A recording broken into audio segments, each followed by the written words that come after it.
My question is again addressed to the Prime Minister. Is the Prime Minister aware that the Deputy Prime Minister foreshadowed yet another reshuffle when he told Kieran Gilbert on Sky News yesterday that Senator McKenzie would be coming back? Does the Prime Minister intend to return Senator McKenzie to his cabinet? The Prime Minister has the call. Thank you, Mr Speaker. I thank the member for his question. I want to congratulate the outstanding members of this House who will soon, this afternoon, be going out to Government House to be sworn in as ministers in our Cabinet and in our ministry, Mr Speaker.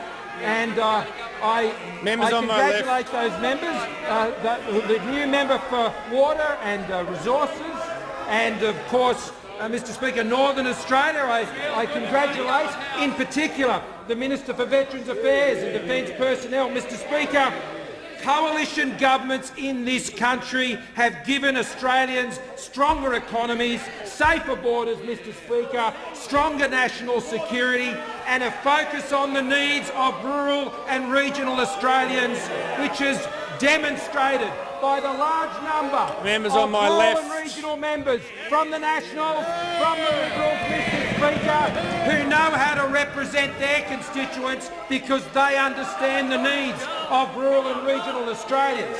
When it comes to drought, we are there, Mr Speaker, and we have been there. Those opposite voted against the drought fund, Mr Speaker. The Prime Minister will resume his seat. Members on my right. The Leader of the Opposition on a point of order. Yes, Mr Speaker.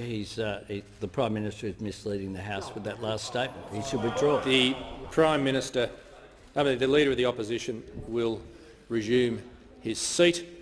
The Prime Minister has the call. There's no point of order. Mr Speaker, I withdraw. What they sought to do, Mr Speaker, was oppose it every step of the way. They had to be dragged kicking and screaming. And I know I'll take the interjection, Mr Speaker, from the Leader of the Opposition. The Prime Minister will resume his seat for a second.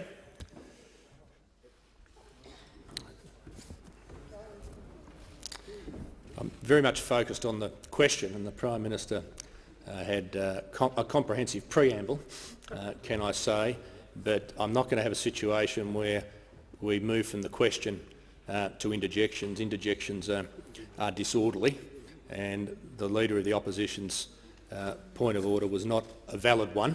We're now.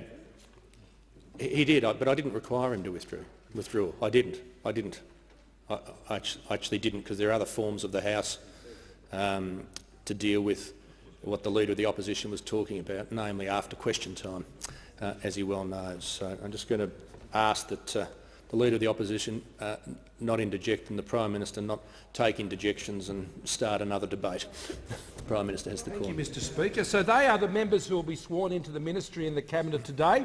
They are the only members who will be sworn into the ministry and the Cabinet today, Mr Speaker, and they are very deserving members and they're going to do an outstanding job. But, Mr Speaker, this each-way Leader of the Opposition, Mr Speaker, each way, he's for a drought fund, he's against a drought fund, he's for tax cuts, he's against tax cuts. Prime Minister will resume his seat. The Leader of the Opposition on a point of order. Yes, Mr Speaker. The question went to who... On the point of order? Yes, it goes to relevance. Yes. It went to who are the temporary people, who's going to make way for Bridget McKenzie. The Leader of the Opposition will resume his seat. The Leader of the Opposition will not debate his question. We once had supplementary questions in the standing orders. We don't anymore. Okay. The Prime Minister, in conclusion. So this each-way Leader of the Opposition, he's for things, he's against things. What is the Leader of the Opposition for, Prime Minister will Mr. resume his seat. Prime Minister will resume his seat.